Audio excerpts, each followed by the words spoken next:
Moses. Of the millions of people who have filed through human history, none are held in such awe nor remembered so well as the prophets.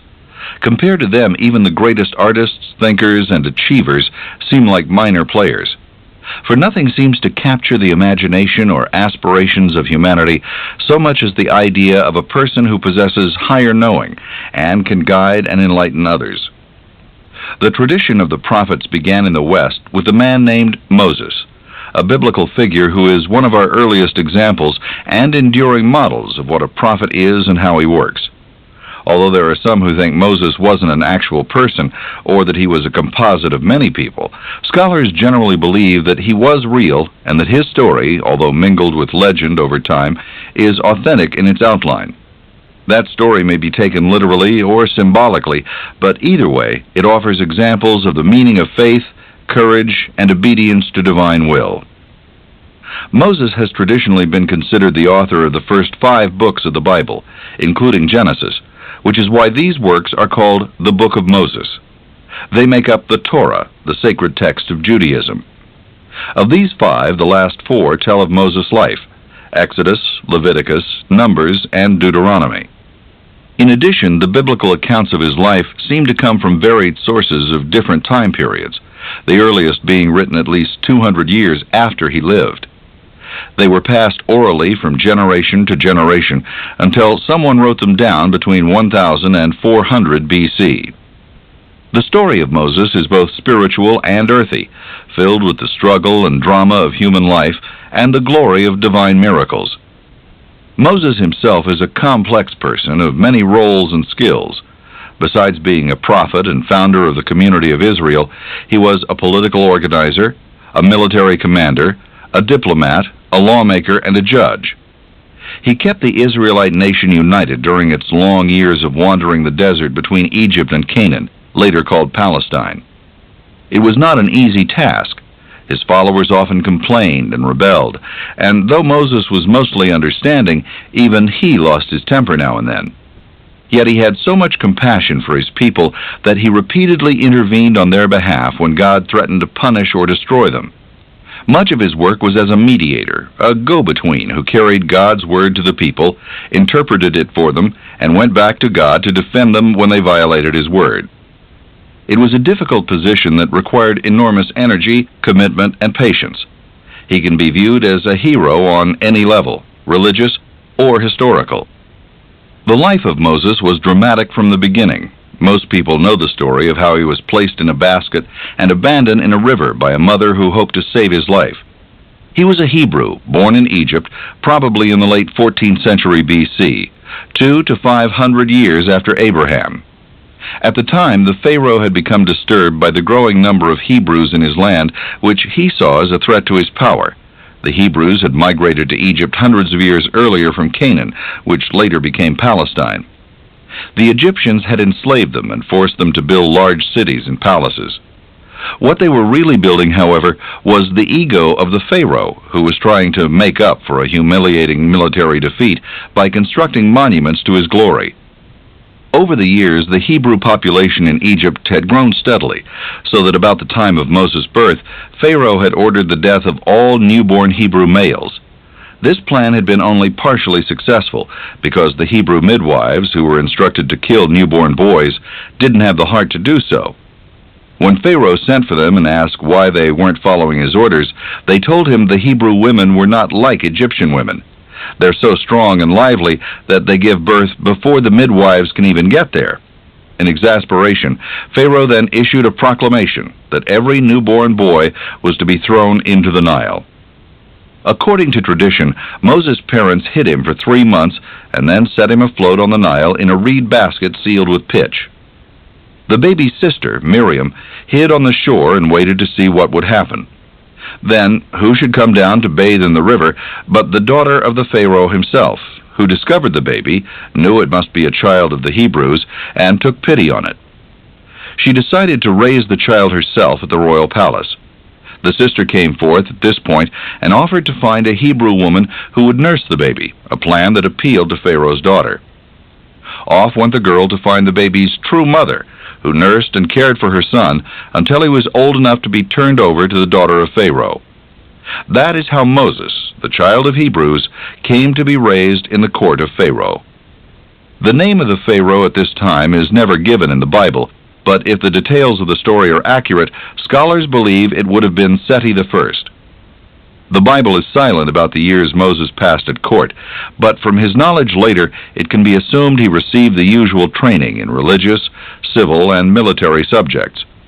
Since Egypt controlled a large area, including Canaan, or Palestine, and Syria, Moses probably also had a broad knowledge of the Near East. Somewhere along the way, Moses made the discovery that he was really a Hebrew and felt compelled to visit his true people. It was a visit that would change the course of his life. While he walked among the Hebrews, Moses saw the oppressive and brutal conditions under which they labored. When he witnessed an Egyptian taskmaster beat one of the slaves, probably to death, he could no longer contain his outrage. After checking to make sure no one was in sight, he killed the Egyptian and hid his body. Moses was probably trained in combat and was in excellent physical condition. The next day Moses returned to his people, determined to see if he could help them further. This time the trouble was among the Hebrews themselves. He found two slaves fighting, separated them, and tried to mediate the dispute. The two questions they posed to him shocked him. The first was, "Who made you the prince and judge over us?" And the second was, "Do you intend to kill us as you killed the Egyptian?" Somehow his crime had been discovered. Realizing that Pharaoh would soon hear of the secret too, Moses fled to Midian, an area of northwest Arabia. The Bible doesn't describe Moses' journey to Midian, but it had to be a very arduous one. He would have had to cross the Wall of the Ruler, a series of forts on the eastern border where the Suez Canal is now located, and he would have then had to make his way across a long stretch of desolate and arid country. While Moses was resting at a well, 7 daughters of a priest named Jethro came to water their father's flock. Other shepherds then arrived and drove the girls away so they could water their own flocks. Moses came to the rescue and once again showed his courage and skill as a warrior. He fought off the shepherds, and as a reward, the priest Jethro invited him to stay on. Moses accepted and eventually married one of Jethro's daughters, Zipporah. They had 2 sons named Gershom and Eliezer. Jethro had given Moses responsibility for his flocks, a position that required him to roam the wilderness looking for suitable pastures. A long time passed, and Pharaoh died, and a new one took the throne of Egypt. Still, the Hebrews were in bondage, and so loud were their cries, says the Bible, that God heard them and remembered his covenant with Abraham that he would protect his people. One day, at the base of a mountain, Moses came across a most extraordinary sight. There a bush seemed to be aflame, yet in spite of the fire, the bush itself was neither burned nor consumed. He had seen bushes before that seemed to be aflame with brilliant red blossoms, but this looked entirely different. As he drew closer to investigate, suddenly a voice warned him to come no nearer. Then he was ordered to remove his sandals because he was standing on holy ground. The burning bush in this biblical story may or may not be a symbol. The important point is that Moses had an experience that made him conscious of the presence of God. This God told him he was the same God of Abraham's son Isaac, and of Isaac's son Jacob, or Israel. His name, he told Moses, was Yahweh, and he was to be called that forevermore. Yahweh is a form of the verb to be and means he who creates or brings into being. God also told Moses that in the future he and all Hebrews would worship at this mountain. But the words that astounded Moses the most were when God called on him to deliver and free the Hebrews in Egypt and lead them to the land that had been promised to Abraham. Immediately Moses tried to find some way to escape this responsibility. He had already fled Seti I and didn't welcome the idea of returning to the new Pharaoh, who historians believe was Ramses II. And the idea of one man single-handedly rescuing thousands of Hebrew slaves from a powerful and vindictive ruler seemed somewhat overwhelming. According to the Bible, Moses begged to be released from the charge on the grounds that he was a stammerer and therefore could hardly be an able leader. God said only that he'd help Moses improve. Finally, Moses pleaded, "Oh, my Lord, send, I pray, some other person." God was beginning to grow angry at this point, but he agreed that Moses could take along his eloquent brother Aaron, who could serve as spokesman. He also took the staff Moses was holding and showed him how he could use it to perform miracles. After his experience before the burning bush, Moses returned to Jethro and asked permission to return to Egypt to visit his people, concealing the higher purpose behind his journey. Permission granted, he took his wife and sons and set out on his mission to liberate the Hebrews. Ramses II had become Pharaoh when he was still a teenager, and like all pharaohs, he claimed to be divine. Therefore, he was somewhat taken aback when Moses approached him at the palace and said, "Thus says the Lord God of Israel, let my people go. They are to journey into the wilderness and have a festival in my name." As a god in human form, Ramses was not used to taking orders from other gods, particularly an unknown like this God Yahweh of the Hebrews. Who is this Lord make the journey but not the women? Moses rejected this too. The final offer from Pharaoh was this: the people could go on the journey, but they must leave behind their cattle as proof they would return. Again, Moses stood firm, and this time the Pharaoh drove him out. Moses and Pharaoh had gone 9 rounds, and still it seemed as if the freedom of the Hebrews was no closer than it had been before. But Moses had grown confident in his God by now and didn't despair. He'd been assured that Pharaoh would not have the last word. It was then that the last word of God, and most destructive plague of all, descended on Egypt. The firstborn in every Egyptian family was struck dead at midnight, including the Pharaoh's son and heir to the throne. From the nobles in their houses, to the captives in the dungeon, to even the cattle, every firstborn died. Pharaoh's murder of the firstborn of the Hebrews had returned to become his own grief. Pharaoh rose in the middle of the night, as did all his servants and all the Egyptians, to wail over their dead. There was not a house that had not lost someone, except the houses in which the Hebrews dwelled. Pharaoh ordered the Hebrews to leave, and later regretted his decision. This was the beginning of the great flight from Egypt, known as the Exodus. The Hebrews had barely departed, however, when Pharaoh sent out his army to pursue them and return them to Egypt. They were cornered at the Sea of Reeds, which barred their exit to the east. The early understanding that this was the Red Sea is incorrect. In reality, it was a sea of papyrus, which grows in fresh water, and its exact location is a marshy lake in the far northeastern corner of Egypt. Whether a Red Sea or a Sea of Reeds makes little difference. The fame of this moment in history rests on what happened, not where. And what happened is one of the most dramatic miracles in the Bible. Trapped at the sea, with the Egyptians close on their heels, the Hebrews turned on Moses in fear and anger.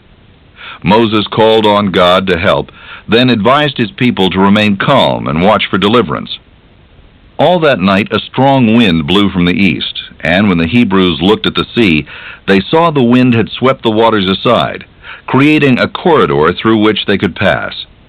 Moses heard a command from God to lift his staff and stretch his hand over the sea.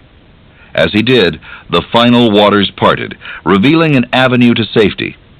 Moses led his people through the corridor, a wall of water on their right and a wall of water on their left. And once they reached the other side, he and his sister Miriam led them in a song of rejoicing. The Egyptians followed on horseback and in chariots, but as they entered the corridor, Moses knew he should spread his hands once again. When he did, the waters of the sea returned, and all the army was drowned to the last man. Pharaoh's question, "Who is this God, and why should I listen to him?" had been answered once and for all. Once across the sea and free of Egypt, Moses led his people towards Mount Sinai at the southern tip of the Sinai Peninsula. It was a long journey across the desert, and his people often complained about the lack of food and water. When they did find water, it was too bitter to drink, so Moses appealed to Yahweh, and he sweetened it. He also filled the ground each morning with small round delicacies that tasted of honey, which the people ate and called manna. When they came to places where there was no water, the people complained again. "Why," they asked Moses, "have you brought us out of Egypt just to kill us and our children and our cattle with thirst?" He was instructed to tap the rock with his rod, and when he did, water flowed freely. So here they decided to make their camp. While camping at this rock, the Hebrews were attacked by a tribe named Amalek that lived in the wilderness. Moses chose his most able men and sent them out to fight. During the battle, he went to the top of a hill to observe, and from there he found that if he raised his staff with one hand, the Hebrews won. But whenever he let down his hand, the Hebrews lost. By now Moses was very old and very tired. It was difficult to hold one arm up continuously.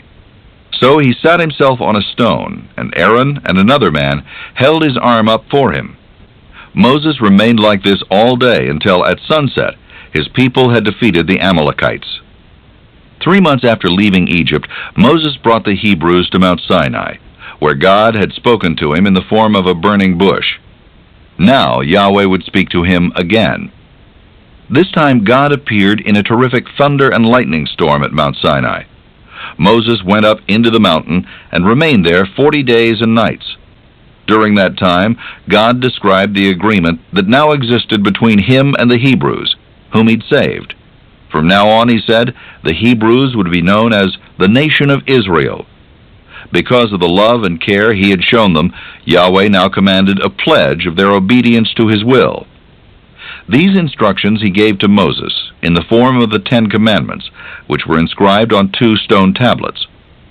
The covenant provided that all Israelites would live under God's eternal love and protection, and in exchange they would follow his laws. The laws defined the Israelis' relationship with God and with one another.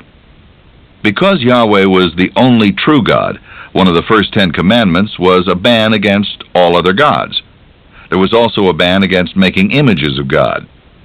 Moses came down from the mountain with an understanding that if the Hebrews were to have a just and stable society, they would have to emulate their God. Murder, adultery, theft, lying, and covetousness would destroy the community and its special link with the divine. While Moses had been on the mountain in communion with God, his people had grown impatient and began to suspect something had happened to him. They asked Aaron to make new gods for them to worship, and brought him their gold jewelry to be melted and made into an idol.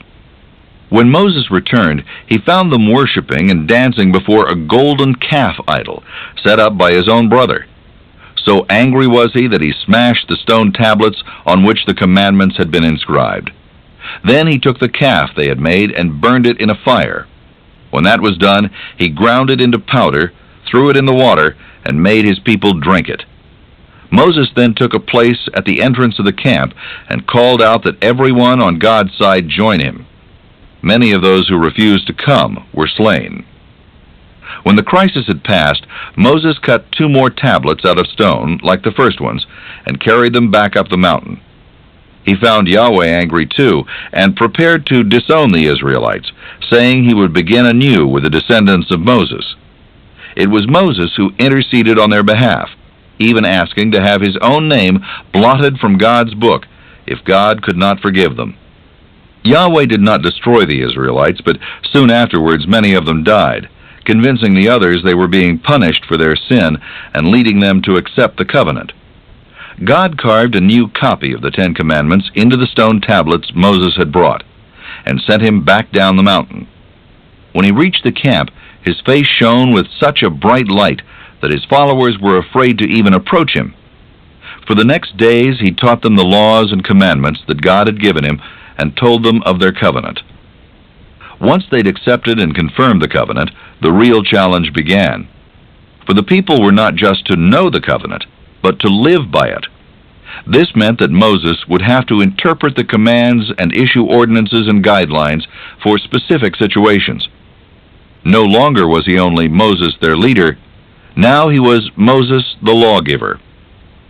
The laws Moses created came from private moments in his tent when he communed with God, as the Bible says, face to face, as a man speaks to a friend.